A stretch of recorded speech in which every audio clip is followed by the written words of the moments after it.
자, 그럼 이제 이 반복적으로 좀 다뤄보도록 하겠습니다. 우리가 어떤 표현들을 반복적으로 표현한다라고 하는 것들을 좀 다뤄보겠습니다. 그래서 이 반복적으로 표현하기 위해서는 여태까지의 그 스크립트들, XML 형태의 스크립트들이 뭔가 여기서부터 여기까지 실행한 다음에 다시 여기로 올라가서 이걸 또 실행을 하고 끝난 다음에 다시 올라가는 바로 포문이나 뭐 do, while문 같은 구조들이 필요하게 되겠습니다. 일단 파이썬에서는 포문, for i in range 뭐 0에서 100 이런 식으로 표현하고 있고요. 뭐 C 같은 언어에서는 do, while문으로 엮어서 이 사이에 있는 것들을 반복적으로 표현합니다. 이 반복 구조를 이 XML 위에다 만들기 위해서는 뭐 하나의 제가 편법을 만들어낸 거고요. 그 XML 자체는 뭐 문법이 뭐 태그 문법밖에 없습니다. 그래서 뭐 A 이렇게 시작을 했으면은 A 하고 이렇게 닫아야 되는 거고요. 그다음에 이걸 한 줄로 표현하면은 A 무슨 내용이 있고 마지막에 이렇게 뚜껑을 닫으면 똑같은 표현입니다. 근데 이건 한 줄로 표현하는 거고 얘는 여러 줄로 표현하는 거죠. 이런 구조 안에서 뭔가 컨트롤 또는 루프문들이 나오기 위해서는 점프문을 제가 사용을 할 거고요. 점프에 대한 것들이 들어갈 겁니다. 그래서 여기서부터 이렇게 실행한 다음에는 다시 앞부분으로 점프. 그러면 또 이렇게 한 줄씩 실행하고 또 점프. 이런 점프라고 하는 뭐 점프 또는 JMP라고 써서 어셈블러 언어들에서도 굉장히 많이 사용이 되고 있습니다. 어셈블리어에서 점프문은 거의 핵심이라 볼 수 있겠고요. C 같은 언어에서는 이제 고투문도 많이 사용이 되고 있습니다. 그래서 이 비슷한 구조를 XML 안에다가 한번 넣어 보도록 하겠습니다. 자, 이 점프를 하기 위해서는요, 일단 간단하게 이 블링크 예제를 가지고 제가 좀 변형을 시켜봤습니다. 그래서 지금 보시면은 이제 반복적인 모션을 해야 되는데 이 반복적인 모션을 하나씩 하나씩 다 스크립트로 넣는 건 이제 굉장히 지긋지긋한 작업이죠. 여러분들이 아마 음악 분수 때 이걸 충분히 느끼셨을 거고요. 이 하나하나의 그 서브 블록들이 존재를 할 때 얘네들을 어떻게 컨트롤할 건가? 리피트라고 하는 태그명을 사용하기로 했습니다. 그래서 지금 여기 보시면은 리피트라고 하는 문장이 있어요. 그래서 구조는 이해하시기가 되게 편한데 이제 이름을 좀 신경 써서 이름을 지을 거고요. 서브 제로, 서브 제로 있습니다. 그리고 얘는 서브 원, 서브 원이라고 이름이 되어 있고요. 그래서 얘 이름은 서브 제로, 얘는 서브 원이라고 했을 때 이 마지막 서브 2에 들어와서는 이제 이름이 다 다르죠. 이거는 리피트 문이 동작을 해서 점프를 하는데 어디로 점프할 거냐? 서브 제로로 갈 거다 라고 되어 있습니다. 여기 이제 리피트라고 이름을 적어 놓게 되면 태그 네임이 리피트일 때는 서브 제로로 점프해라. 그래서 이제 위에서부터 찾습니다. 서브 제로가 여기 있네. 그럼 이제 자동으로 루틴이 이쪽으로 점프해서 다시 여기서부터 실행을 합니다. 서브 1 실행하고 서브 2 왔는데 또 점프 서브 0 해라. 그러니까 위로 점프해서 무한 루프를 돌게 하는 구조로 만들어 놨습니다.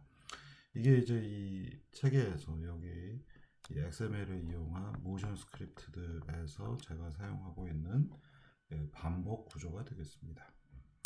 자, 그래서 여기 코드는요, 이제 눈을 깜빡, 뭔가 눈이 이렇게 되어 있는 상태겠고요. 이쪽은 뚜껑을, 눈꺼풀을 다시 열어서 위로 올라가기 때문에 이와 같이 눈이 표현이 되겠습니다. 그림을 그렸는데 되게 어색하네. 뭐 눈이라고 치면요, 눈을 이렇게 깜빡하고요. 눈을 이렇게 열면 이제 여기 눈이 보이게 되는 이런 구조입니다. 자, 그러면 이제 이 리피트 문은 점프가 있고 여기 어떤 서브 블록의 네임을 적습니다. 그래서 지금 보시면은 서브 제로로 점프하니까 여기로 점프해서 다시 실행하는 예제입니다. 한번 보시면요, 눈을 깜빡이는 건데 계속해서 서브 2에서 리피트 문이 걸리기 때문에 계속 이 녀석을 보면은 눈을 깜빡이고 있습니다. 지금 이제 탈출하는 루틴이 없기 때문에 무한 루프가 걸려 있고요. 여러분들이 억지로 이제 탈출을 하시려고 그러면은 리셋 명령을 호출을 해주시면은 모든 동작이 멈추면서 원래대로 원래 그냥 멈추고 동작을 하지 않는 형태로 바뀔 겁니다. 그래서 이제 이 리피트, 점프, 어떤 네임 이거는 일반적인 두 while문과 동일한 구조를 갖게 됩니다. 자, 그러면 이제 이번에는 포문의 경우에는 무한 루프가 아니라 이제 특정한 횟수만큼 반복적으로 동작을 시키고자 하죠. 그래서 이제 블링크 2.xml을 만들었고요. 이거 이제 나중에 만들어가지고 여러분들 받으신 코드 안에는 블링크 1이나 블링크 2가 없을 겁니다. 근데 지금 간단하게 이 블링크 문에다가 이 한 줄, 이 세 줄 추가해 넣으시면은 이 포문까지의 동작이 쉽게 될 수 있습니다. 그래서 기본적인 방법은 똑같아요. 리피트, 점프, 서브 제로로 가는데 몇 번 할 거냐? 카운트 2번 할 거다 라고 적혀 있습니다. 그래서 이 문장의 동작을 하면 현재 첫 번째이기 때문에 이 녀석을 반복을 했고요. 또 이번에는 두 번째 이제 현재 0에서부터 시작해서 1까지 되어 있기 때문에 두 번 반복한 다음에 카운트는 두 번 하기 때문에 한 번 실행하고 두 번 실행한 다음에는 엑시트로 탈출해서 멈추게 되겠습니다. 이것들 전부 다 이제 쉬운 예제들이기 때문에 예제 위주로 여러분들이 보시면은 쉽게 이해하실 수 있겠습니다. 자, 여기 이제 카운터 2라고 하는 두 번만 반복하게 만들었고요. 실행을 해보면 한 번 깜빡, 두 번 깜빡, 그리고 멈춰버립니다. 그래서 제가 다시 한번 또 호출을 해보면요. 이제 시작. 한 번 깜빡, 두 번 깜빡, 그리고 멈춰버립니다. 그래서 이 반복을 두 번만 하도록 만든 게 이 카운트 2라는 숫자 때문에 되고요. 이걸 안 넣게 되면 그냥 무한 반복하는 코드가 되겠습니다. 그래서 여러분들이 뭐 눈을 깜빡깜빡 한다거나 도리도리 싫어 도리도리 같은 걸 할 때에는 이런 식으로 카운트만 조절을 해서 반복 구조를 만들 수가 있겠습니다. 자, 그러면 이제 마지막 챕터, 이 제스처 익스프레션, 제스처 표현 쪽으로 넘어가겠습니다. 사실 앞서서 모달리티들, 뭐 게이지, 눈 움직이는 것, 그 다음에 표정, 이런 요소들이 이미 나왔기 때문에 멀티모달 형태의 모달리티가 서로 다른 녀석이 동시에 동작을 하기 때문에 멀티 시퀀스 문제들을 전부 다 만족을 하고 있고요. 시간 순에 따라서 의미가 달라진다라고 하는 것까지 여러분들이 이미 배우셨습니다. 그래서 마지막 제스처 쪽에는 손을 움직이고 뭐 머리를 살짝 움직이는 이 정도의 간단한 예제로 구성이 되어 있습니다. 자, 이 로보틱스에서는 이 제스처가 되게 이제 중요하게 표현이 되고 있고요. 뭐 특히 이제 휴머노이드 타입일 때에는 제스처를 잘 이용을 하면은 굉장히 좀 그럴듯한 모션이 나타납니다만 여기에도 마찬가지로 앞서서 얘기했던 언캐니 밸리가 존재를 합니다. 그래서 사람의 흉내를 자꾸 내다 보면은 어딘가 어색함 때문에 오히려 더 반감을 사게 되고요. 그래서 뭐 옛날부터 뭐 브레이크 댄스 뭐 이런 거 할 때 로봇처럼 춤추는 것들이 많이 있죠. 그래서 그렇게 아예 부자연스러운 것들이 이 로봇의 특징이 부자연스러운 모션들이기 때문에 이 부자연스러운 모션의 핵심은 뭐냐면요. 여기서 막대기가 여기까지 회전을 해야 되는데 회전을 할 때 속 그래프를 보시면 띵 치크 찡 치크 이런 식으로 움직이게 하는 겁니다. 그러니까 그래프를 보시면은 0도에서부터 시작해서 여기까지 이렇게 이동을 했으면 좋겠는데 보통 로봇들이 움직이는 패턴을 보시면 띵 착 이렇게 움직입니다. 그래서 살짝 벗어나는 지점들이 등장을 하고요.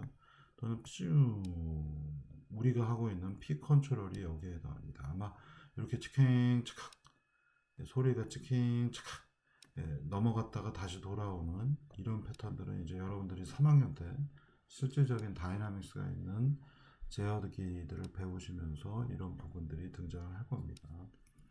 그래서 이 제어기 때문에 생기는 이 부자연스러움, 그러니까 뭔가 움직이면 슝뭐 이렇게 간다기보다는 슝 이렇게 오버했다가 원래의 영역을 지나갔다가 다시 돌아오는 것들이 로봇 쪽의 어떤 움직임의 특징처럼 얘기를 해줍니다. 그래서 관절 꺾는 거 하잖아요. 그 관절을 꺾는 것들의 느낌들이 빠르게 끝단에서 이렇게 흔들리는 것들을 얘기하고 있고요. 아마 3학년 때 제호 과목들 그리고 로봇공학에서도 제호를 조금 소개하기 때문에 여기에서 이제 여러분들이 본격적으로 이런 모션의 특징에 대해서 좀 배우게 되겠습니다. 자, 그러면 이제 여기에 지난번 소개드린 대로 이 로봇 관절들은요 굉장히 많은 수의 관절들이 있습니다. 그래서 뭐 머리 관절, 목 관절, 숄더 2, 엘보우, 그다음에 여기 허리, 스파인, 엉덩이, 힙, 그다음에 리스트, 손목들이 이렇게 줄줄이 들어가 있습니다. 근데 이제 보통 사람의 팔의 경우에는 관절이 몇 개 있냐라고 하면 일반적으로 7개 있다고 얘기를 합니다. 근데 이 관절들이 약간 물렁물렁하거나 또는 관절이 살짝 빠질 수도 있고 또는 관절이 타이트하게 조여질 수도 있기 때문에 실제로는 7개의 관절이라기보다는 조금 더 많은 다수의 관절들이 있다라고 생각할 수 있겠고요. 관절이 아예 없는 거 그러면 이제 여러분들이 잘 알고 계시는 이제 문어가 되겠습니다. 여기 발판들이 이렇게 붙어 있겠고요. 문어는 이제 관절이 없기 때문에 무척추 동물이기 때문에 관절들이 아니라 그냥 근육들로만 이루어져 있고요. 이 근육들이 여러 군데에서 이렇게 꼬여서 이렇게까지 꼬이지는 않을 텐데 어디가 꺾일지 자기 마음대로인 녀석이 좀 문어가 되겠습니다. 벌레도 마찬가지고요. 벌레들도 거의 대부분 근육만 가지고 벌레가 아니라 이제 정확하게 애벌레가 되겠죠. 그래서 애벌레 같은 것들 체절로 이루어져 있는 것처럼 보이지만 실제로는 이 녀석들이 근육 덩어리이기 때문에 어느 쪽으로든지 마음대로 휠 수가 있게 되겠습니다. 자, 그래서 이 사람이 일단 기본적으로 7관절을 갖고 있는데요. 여기 이 로봇하고 비슷합니다. 어깨 쪽에 3개의 관절, 그 다음에 엘보, 팔꿈치에 하나, 그 다음에 손목에 또 3개를 갖고 있습니다. 그래서 최종 7개의 관절을 갖고 있는데요. 이걸 이제 흉내내서 로봇 관절들은 보통 6개로 이루어져 있습니다. 근데 이 그래픽에서는 조금 더 사람과 같은 효과들을 더 보여주기 위해서 여기 어깨 부분에 부가적인 어깨축을 하나 더 쓰고 있고요. 보통 실제 해부학적인 사람도 이렇습니다. 그래서 손만 따지면 어깨부터 따지면 7관절이지만 여기에 이 숄더 부분 어깨가 관절이 하나가 더 있죠. 목하고 빗장뼈 사이가 되겠는데요. 그래서 여기에 또 다른 그 관절들이 있기 때문에 움직임이 훨씬 부드럽게 표현이 되겠습니다. 그래서 일단 이 엑스트라 숄더가 2개의 자유도 보통 쓰고 있는데 뭐 그래픽이니까 마음대로 여러분들이 숫자 대입하시면 최대 3개까지 쓰실 수가 있겠고요. 그 다음에 팔 쪽에 7개가 있어서 여기도 억지로 3개 쓰면 총 10개가 하나의 팔에 배치가 되어 있습니다. 자, 그러면 이제 이 기본적인 그 움직임들에 대한 것들은 페퍼의 때 움직임 했던 것과 거의 똑같습니다. 그래서 이제 이 XML 파일 중에 보시면은 라이트, 다운, 스몰, 미들, 하이라고 하는 3개의 파일들이 있고요. 이 녀석을 한번 열어서 보시면은 동작을 시켜 보시면은 여기 스몰 조금만 올리고 여기 미들 중간까지 올리고 여기 높이 올리는 하이까지 올리는 이 3가지 형태로 되어 있습니다. 이 스몰이란 표현이 맞지는 않는데 그냥 옛날에 이렇게 만들어서 계속 이렇게 쓰고 있네요. 자, 그래서 이 스몰, 라이트 다운, 잘못했다. 이거는 레이즈라고 되어 있습니다. 들어 올리는 거라서. 자, 여기에 이제 다 다운이라고 써져 있는데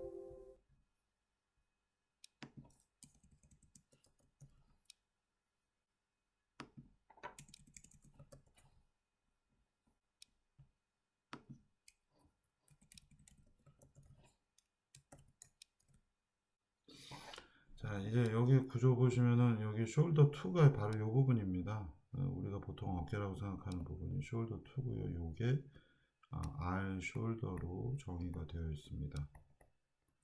그래서 R 숄더 2에 있는 세 개의 관절을 다 움직이면 XYZ 움직일 수 있는데, 이제 축이 어느 쪽으로 되어 있냐면 현재 지금 여기서 보실 때 이쪽 방향으로 있습니다. 그래서 여기에 있는 것이 X축이라서 X를 마이너스 30도, 엘보우 파트에도 여기가 X라서 얘를 마이너스 80도, 이제 이런 식으로 꺾여져 있죠.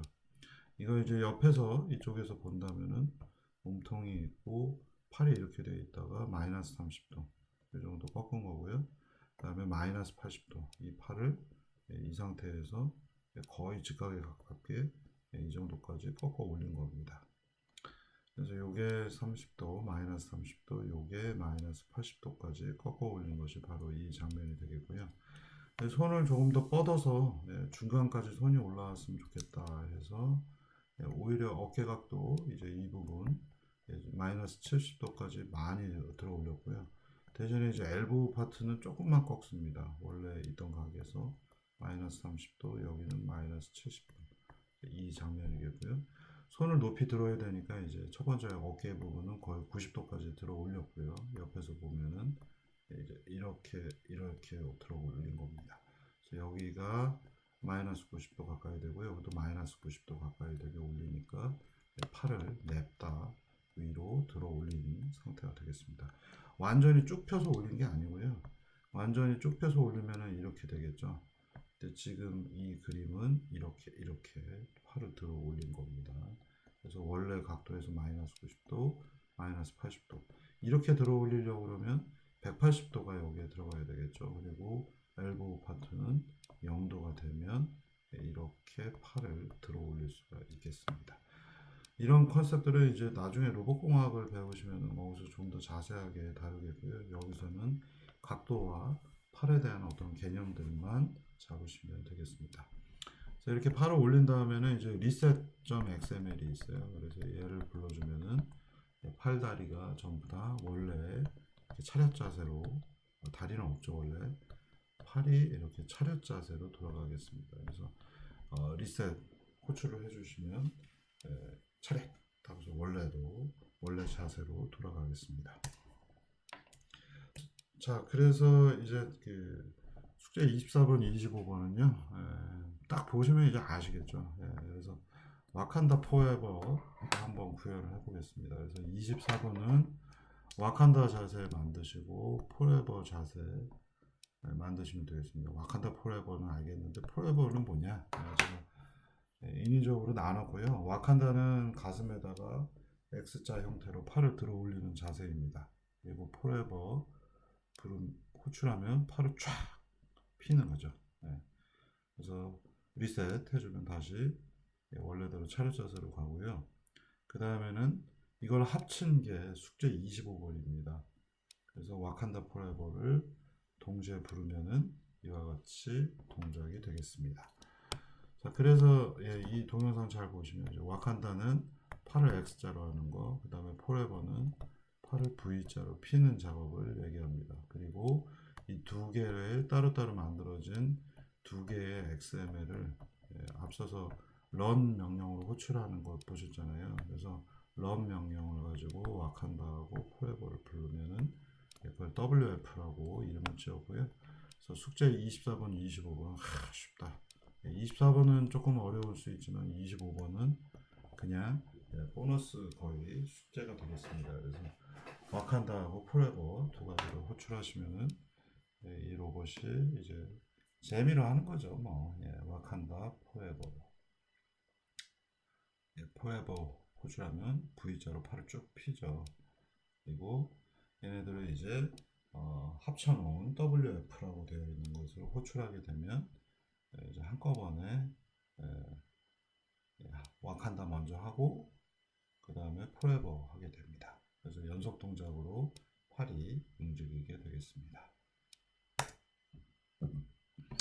자, 26번은 여기서는 뭐 특별히 어떤 새로운 내용을 배운다기보다는 멀티모달리티들로 되어 있는 것들을 다 같이 합쳐보는 겁니다. 그래서 제스처도 열심히 모션을 깎으시면은 잘 만드실 수 있겠고요. 앞서서 게이즈, 눈 위치에 대한 거 나왔었고, 그다음에 얼굴 표정, 페이셜 익스프레션 나왔었고, 제스처 나왔습니다. 그래서 그것들을 하나로 다 합쳐가지고 연속 동작으로 한번 만들어 보시는 게 숙제가 되겠고요. 서프라이즈는 XML이 없습니다. 그래서 약간 눈 땡그랗게 뜨고 입, 허 벌리면은 서프라이즈가 되겠고요. 앵거는 이미 있기 때문에 그냥 이걸 가져다 쓰면 되겠고요. 예, 핸드 제스처로 오른손으로 노 하고 지금 이 여자분처럼 이렇게 손을 앞으로 뻗으시면 됩니다. 그리고는 하 하고서 눈을 딴 데로 돌리는 마지막 과정으로 이루어져 있습니다. 그래서 놀란 표정, 화내면서 손으로 싫어 라고 얘기하고 그 다음에 눈을 돌려버립니다. 이건 이제 강영욱이 강아지 훈련시킬 때 하는 거하고 되게 비슷한데요. 한번 보시겠습니다. 연속 동작으로 이것들을 XML로 잘 정리해서 만드시면 되겠고요. 헤이트리드, 증오, 싫어, 혐오 이렇게 제목을 적었습니다. 놀랬고요. 아이씨 인상 쓰면서 마지막 순간에 눈을 돌렸습니다. 그리고 나름 입이 닫히면서 입이 질끈 깨물고 어이 짜증나 하는 듯한 표정으로 잘 일관됩니다. 서프라이즈, 서프라이즈가 돋보이기 위해서 눈을 좀 개슴츠하게 하고 있다가 갑자기 눈을 확 뜨고요. 그 다음에 앵거 바뀌고 손 들었고 오른쪽으로 왼쪽으로 로봇 입장에서 왼쪽으로 눈을 돌리면서 게이징을 시선을 회피하는 형태로 처리를 했습니다. 고개를 이렇게 여자처럼 돌려도 되는데요. 뭐 고개 돌리는 것보다는 일단 우리가 게이지를 앞에서 다뤘기 때문에 눈동자 시선을 흥 하고서 딴 데를 쳐다보는 문제로 바꿨습니다. 그래서 뭐 마지막이 제스처 쪽에는 특별히 다른 건 없고 팔다리를 가지고 모션들을 잘 만드시면 되겠습니다. 아마 이 손 이렇게 만드는 부분에서 여러분들이 많이 조금 약간 고통스러울 수 있겠습니다. 그래서 저 같은 경우에 지금 손의 위치나 이런 것들 보시면은 아까 있었던 요 미들 요 데이터 위주로 해서 만들고 손목 부분만 꺾었습니다. 그래서 이 손목을 꺾는 거는 여러분들이 굉장히 좀 혼란스러우실 수 있을 텐데 한번 테스트해 보시기 바라겠습니다. 자, 오늘의 이제 마지막 얘기들인데요.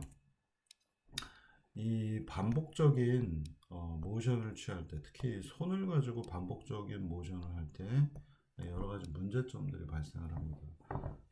일명 바이바이 하면서 손 흔들잖아요. 바로 이런 모션을 만드는 것들이 옛날부터 로봇 쪽에서 많이 하려고 했는데 이걸 실제로 로봇에다 적용을 해서 만들어 보면 굉장히 추악한 결과물들이 나옵니다. 별로 좋지 않은 결과물들이 나오는데 이유를 한번 다뤄보도록 하겠습니다. 그래서 지금 보시면은 하나, 둘, 세 개의 서브 블록들이 있고요. 첫 번째 건 별거 없습니다. 그냥 손을 높이 쳐들어 올리는 겁니다. 그 다음에는 여기 뭐 리스트나 엘보 조금씩 조절해서 손을 이렇게 쳐들어 올렸고요. 그 다음에 손을 쳐들어 올려서 로봇이 이렇게 손을 쳐들어 올린 다음에는 얘를 이제 이쪽으로 한번 이동을 회전을 시켜줍니다. 그래서 지금 보시면은 다른 거는 얘네 세 개가 다 똑같은데 이 부분만 다릅니다. 그래서 Y축 방향으로 30도, 마이너스 30도 움직여줘서 손을 좌우로 이렇게 흔들어주는 모션이고요.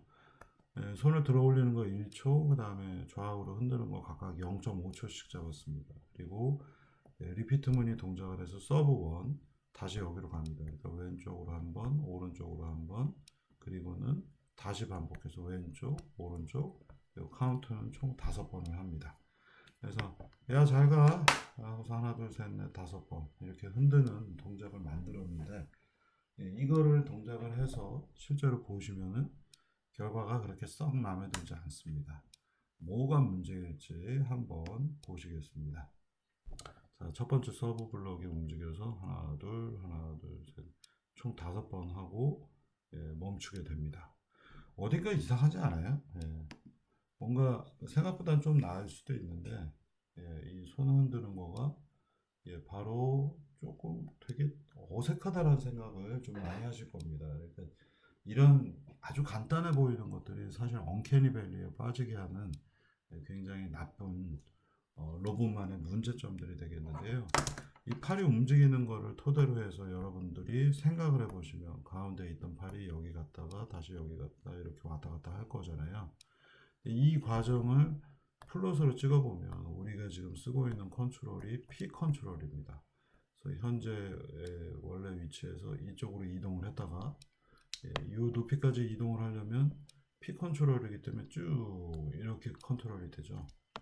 예, 그래서 처음엔 빠른데 나중에는 천천히 가고요. 그 다음에는 이제 반대로 가야 되니까 또 빠르게 감소했다가 또 나중에 천천히 줄어듭니다. 그리고 또 빠르게 갔다가 그러니까 즉 기울기를 보시면 기울기가 즉 속도이기 때문에 지난번에 엘리베이터 예제에서도 말씀을 드렸죠.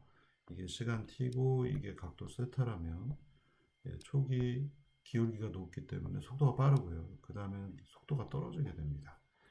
이게 이제 P 컨트롤을 쓸 때 전형적인 특징점이기 때문에 여기서 손을 이와 같이 흔들게 되면 이렇게 동작을 하기 때문에 생각보다 굉장히 부드러운 움직임이 나타나지 않고요. 지금 보시는 것처럼 뭔가 살짝 양쪽 끝단에서 멈췄다가 가는 듯한 좀 어색함이 있게 됩니다. 바로 이 부분이 이제 보통 로봇을 가지고 반복적인 표현을 만들어 놓을 때 굉장히 어려운 요소들 중에 하나입니다. 그러니까 자연적인 움직임, 뭐 내추럴 모션이라 할 수 있겠는데요. 이게 굉장히 다릅니다. 왜냐하면은 우리가 컨트롤된 모션들을 사용하기 때문이고요. 바로 이 P 컨트롤과 같은 컨트롤러가 동작을 하기 때문에 움직임 자체가 끝단에서 굉장히 어색하게 느껴지게 됩니다. 여러분들이 한번 손을 자연스럽게 흔들어 보시면 바이바이 하고 흔들어 보면 절대 이런 식의 커브가 나타나지 않습니다. 이런 커브가 나타나는 게 여러분들 손 가지고 바이바이 하는데 이런 피 컨트롤 같은 효과가 나타나는 건 뭐냐면 손에 한 20kg, 한 10kg짜리 아령을 들고 흔들어 보시면은 좀 이와 비슷하게 나타납니다. 그러니까 즉 뭐냐면 자연스럽게 사인 커브로 손을 흔들고 싶은데 여기에 물건이 있다 보니까 이 끝단에 힘을 줘가지고 이렇게 꺾이고 이렇게 꺾이고 이런 식의 피 컨트롤과 같은 효과들이 나타납니다. 그래서 이게 이제 이유가 뭐냐면 보통은 일반적으로 피 컨트롤보다는 사인 함수를 써서 모션을 이렇게 만들어주면 굉장히 그래도 부드럽게 보일 겁니다. 이 로봇이 어떤 명령도 들어가지 않을 때 그냥 가만히 있을 때 흔들 흐느적 여기 이쪽 손 보세요. 여기 왼손 보시면은 흐느적 하는 건데 이런 스타일로 여기에 이제 사인 커브가 쓰이고 있습니다. 그래서 사인으로 움직여주면은 좀 흐느적 하는 자연스러운 모션이 좀 등장을 하는데요. 이게 이제 그래픽에서는 그래도 좀 흉내를 낼 수가 있는데 실제 로봇을 가지고 할 때는 이 반복 모션들을 표현하기가 굉장히 어렵습니다. 그리고 특히나 힘을 빼고 흐느적 하는 것들을 로봇을 가지고 표현하기가 굉장히 어렵습니다. 일단 이유는 뭐냐? 로봇들의 모든 관절들은 실제 이 밑에 기어들이 들어가 있습니다. 그리고 이 기어 비율이 굉장히 높습니다.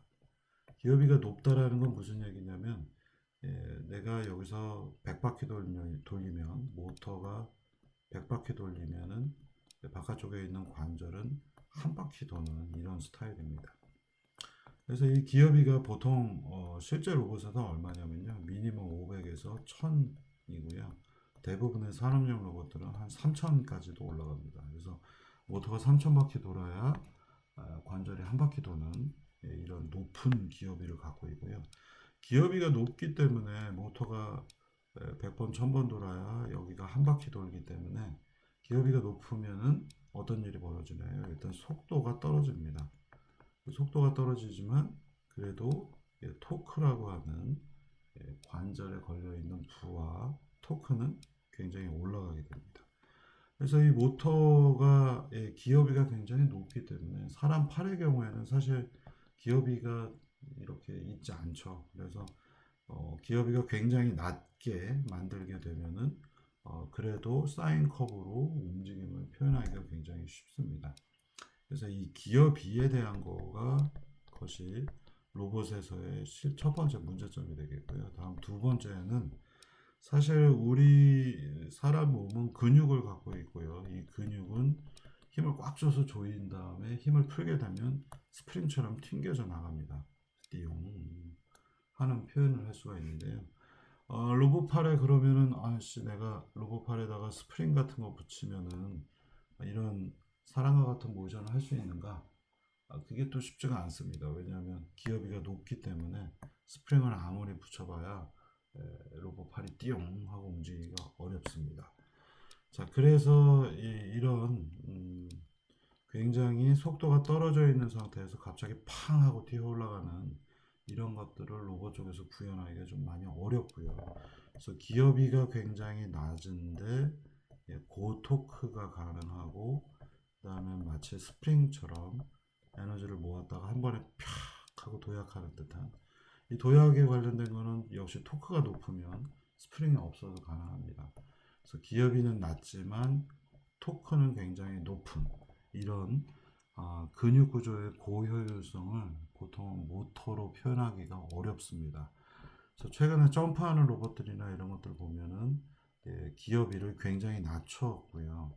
그럼에도 불구하고 토크가 높게 나오기 위해서는 그러니까 기어비가 낮으면 속도가 빨라지거든요. 속도가 빠르고 토크도 높게 하려면은 여기에 암페어를 되게 높게 전류를 걸어주면 되고요. 최근 그 치타 로봇 같은 경우에 점프하는 로봇들 보면은 일반 12에서 24V짜리 모터에다가 3000V에서 4000V 정도를 걸어줬기 때문에 이때 암페어가 무대기로 100A 막 이런 엄청난 양이 투입이 될 수 있습니다. 그래서 기어비는 낮지만 속도는 높고 토크도 높게 나오도록 만들어져 있습니다. 그래서 이런 로봇들의 경우에는 사람이 아주 쉽게 표현하고 있는 이 흐느적 한다거나 손을 부드럽게 좌우로 흔드는 것들을 로봇팔로 구현하기가 좀 많이 어렵습니다. 그래픽에서도 이것들이 그렇게 쉽지만은 않고요. 이 사인 커브들을 잘 넣으시면 흐느적 하면서 그래도 좀 비슷하게 나타나게 되겠습니다. 그래서 이걸로 제수처 평까지 끝을 내겠고요. 사실 여기서 가장 중요한 것들은 앞서서 이미 다뤘었고요. 게이지하고 페이셜 모션 두 가지 서로 다른 모달리티가 합쳐지면 시간 순서에 따라서 배치가 되면서 컨텍스트가 바뀔 수 있습니다. 이런 부분들이 굉장히 중요한 키포인트가 되겠고요. 여기에 제스처까지 합쳐서 손, 발, 여기에 또 손도 왼쪽 손만 움직이는 경우, 오른쪽 또는 두 개 다 움직이는 경우도 있고요. 여기에 만약 다리까지 이렇게 달려 있다면은 이거 허리까지 움직인다면은 굉장히 서로 독립적인 모달리티들이 많은데 그것들을 어떻게 시간 순서에다 잘 배치하냐가 좋은 표현을 만들어내는 방법 중에 하나입니다. 그리고 시간 순서에 어떻게 배치하냐의 문제 이 자체가 멀티 시퀀스가 되겠습니다. 이 멀티 시퀀스는 사실 굉장히 자연스러운 행동들 중에 하나인데요. 그러면 아니 이걸 이렇게 조각조각 내지 말고 XML에서 조각조각 냈기 때문에 이런 건데 모든 관절 이 위에 있는 눈알부터 시작해서 이 모든 것들을 한꺼번에 따져서 한꺼번에 시간 순서에 재배치해서 움직이면 되지 않냐? 맞습니다. 그게 맞는데 이렇게 하나하나의 관절들이 의미를 가지고 모달리티들을 앵거, 뭐 I left 이런 식으로 만들어 놓으면 어때요? 관리하기가 편하죠. 그리고 이렇게 사람이라고 해도 사람 머리 속에서도 뭐 정확하게 이렇다 아니다라고 얘기하기는 어렵지만 특정한 동작 셋들을 잘 저장을 해놓고 그것들을 불러다가 쓰는 듯한 그런 효과들을 만들어냅니다. 이걸 이제 기본적으로 스킬이라고 하는 전문 용어로 다루고 있고요. 스킬 학습 뭐 이런 용어들이 있습니다. 그래서 스킬 학습들을 하기 위해서는 이 모든 관절들을 한꺼번에 학습한다기보다는 각각이 갖고 있는 특별한 요소들을 재정의해서 학습하고자 하는 대상을 굉장히 좁혀놓고 최종적으로 학습을 합니다. 그래서 이런 스킬 학습들, 예를 들면 드라이버를 돌리는 동작과 문고리를 돌리는 동작, 팔의 움직임은 거의 유사합니다. 그래서 이런 유사성들을 토대로 스킬들을 정의를 하고 이 스킬들을 시간 순서에 어떻게 재배치하는가, 마치 여러분들이 여기에서 하나하나의 엑셀들을 시간에 어떻게 재배치하는가, 이런 형태들로 문제들을 다루잖아요. 그래서 이런 스킬 학습 분야들이 또 다른 어떤 중요한 기법들 중에 하나가 되겠습니다. 그래서 이걸 한꺼번에 막 100자유도 되는 것, 100개의 조인트들을 한꺼번에 막 움직이거나 그렇게 하지 않고요. 쪼개고 쪼갰지만 그 각각을 시간에다 어떻게 잘 배치하는가, 이런 부분을 여러분들이 한번 연습 삼아서 배우셨다고 생각하시면 되겠습니다. 이번 주는 이걸로 마치겠고요. 다음 주에는 아마 조금 어이없는 또 예제가 등장하겠습니다. 수고들 하셨습니다.